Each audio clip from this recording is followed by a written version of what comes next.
இங்க ஒரு கடை ஓனர் அவர் கடையை திறக்கும் போது அவர் கடை முன்னாடி ஒரு ஹோம்லெஸ் மேன், அதாவது வீடு இல்லாத ஒரு நபர் படுத்துட்டு இருக்காரு. இந்த ஓனர் அவரை பார்த்ததும் டென்ஷன் ஆயிட்டு அவர் மேல தண்ணி ஊத்தி விரட்டி அடிக்கிறாரு.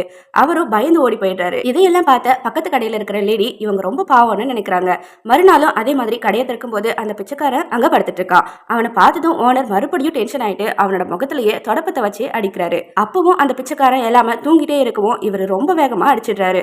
அவனும் டக்குன்னு எழுந்துடுறான். உடனே ஓனர் அவனை பார்த்து சிரிக்கிறாரு.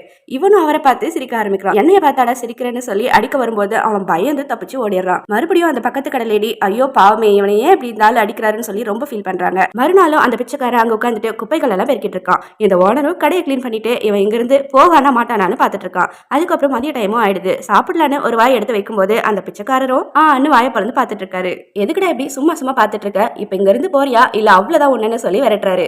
அவனும் அங்க இருந்து பயந்து ஓடி போறான். மறுபடியும் அடுத்த நாள் இதேதான் ரிப்பீட் ஆகுது. அவரும் கடையை திறக்கிறாரு. பார்த்தா ஏதோ பேட் ஸ்மெல் வருதுன்னு அப்படியே கீழே பார்த்து என் கடை முன்னாடியாடா இப்படி யூரின் போவேன்னு காலாலேயே எட்டி உதச்சி எழுப்புறாரு. அவனும் உடனே பயந்து போய் அந்த கடைக்காரரை பாக்குறான். அவரும் இங்க இருந்து போறியா இல்லையான்னு பயங்கரமா கத்துறாரு. இவன் இன்னுமே பயந்து போய் அங்கிருந்து தெரிச்சு ஓட ஆரம்பிக்கிறான். இதையெல்லாம் ரொம்ப நாளா பாத்துட்டு இருந்த அந்த கடையில இருந்த ஒரு பொண்ணு ஏன் அவன் உங்களை என்னதான் அப்படி பண்ணிட்டான், எதுக்கு இப்படி எல்லாம் பண்ணிட்டு இருக்கீங்கன்னு திட்டிட்டு அங்க இருந்து கிளம்பி போயிடுறா. இப்ப அடுத்த நாளும் அதே மாதிரி கடையை திறக்கும் போது பார்த்தா அந்த பிச்சைக்காரன் அங்க இல்ல. இப்படியே சில நாட்கள் போகுது. இவன் எங்கதான் போயிட்டு இருப்பான்னு இவர் யோசிச்சுட்டு இருக்காரு. அப்பதான் பக்கத்து கடையில இருந்த அந்த லேடி அவன் இனிமே வரவே மாட்டான்னு சொல்றாங்க.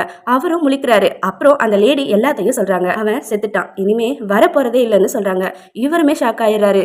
ஏன்னா இத்தனை நாளா அவன் உயிரோட இருந்தப்போ இங்கதான் வந்து படுத்துட்டு இருப்பான். திடீர்னு அவனுக்கு அப்படி என்னதான் ஆயிருக்குன்னு நினைச்சு அப்படியே சிசிடிவியை பாக்கலான்னு போறாரு. இத்தனை நாள் நடந்தது எல்லாமே அந்த ஃபுட்டேஜ்ல இருக்கும். எல்லாத்தையும் பாக்கலான்னு அந்த ஓனர் ஓபன் பண்ணி பாக்குறாரு. அப்படி பார்க்கும்போதுதான் தெரியுது இத்தனை நாளா இவர் அந்த பெக்கரை எப்படி எல்லாம் கஷ்டப்படுத்தினாரு, எப்படி எல்லாம் அடிச்சாரு, பயமுறுத்தி அங்கிருந்து துரத்துனாருன்றது எல்லாமே பார்த்து ரொம்பவே கஷ்டப்படுறாரு. நம்ம இவ்வளவு கொடூரமாவா நடந்துகிட்டோம்னு நினைச்சு ஃபீல் பண்றாரு. அதுக்கப்புறம் தான் தெரிய வருது இத்தனை நாளா அந்த பெக்கர் அந்த கடையில ஏன் படுத்துட்டு இருந்தான், என்னதான் பண்ணிட்டு இருந்தான்னு தெரிய வருது. ஃபர்ஸ்ட் டே அந்த கடை முன்னாடி இருக்க குப்பையெல்லாம் கிளீன் பண்ணிட்டு கடையை பாதுகாப்பா வச்சிட்டு இருப்பான். மறுநாள் அந்த கடையில யாரோ ஸ்ப்ரே பண்ண வரும்போது அவனை பாட்டிலேயே அடிச்சு அங்கிருந்து துரத்தி விட்டுறான். இந்த ஓனர் கடையில ஒரு பொண்ணு இருப்பாங்க இல்லையா, அவ தான் இந்த பிச்சைக்காரனுக்கு டெய்லி சாப்பாடு வாங்கி கொடுத்துட்டு இருந்திருப்பா.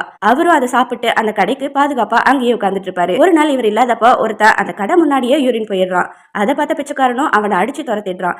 இதைதான் பார்த்து இந்த ஓனர் அவனை தப்பா நினைச்சு ரொம்பவே அடிச்சிருப்பாரு. இதையெல்லாம் பார்த்து ரொம்பவே கஷ்டப்படுறாரு. இதே மாதிரிதான் ஒரு நாள் இவர் கடைக்கு திருடனுங்க வந்திருப்பாங்க.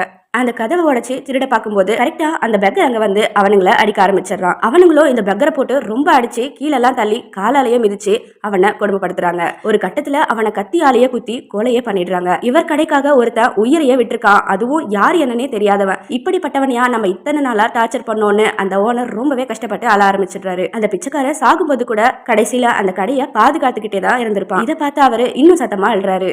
இந்த நல்ல மனுஷனை நம்ம இப்படி பண்ணிட்டோமேன்னு அவர் நினைச்சு கஷ்டப்பட்டுட்டே இருக்காரு. இது மாதிரி தான் நம்ம லைஃப்ல சில உண்மைகள் நம்ம கண்ணுக்கு தெரியாம இருக்கலாம். ஆனா நம்ம பாக்குறது மட்டுமே வச்சு அதுதான் உண்மைன்னு நம்ம நம்பிடக்கூடாது. இந்த கதையை பத்தி நீங்க என்ன நினைக்கிறீங்கன்னு கமெண்ட்ல சொல்லுங்க.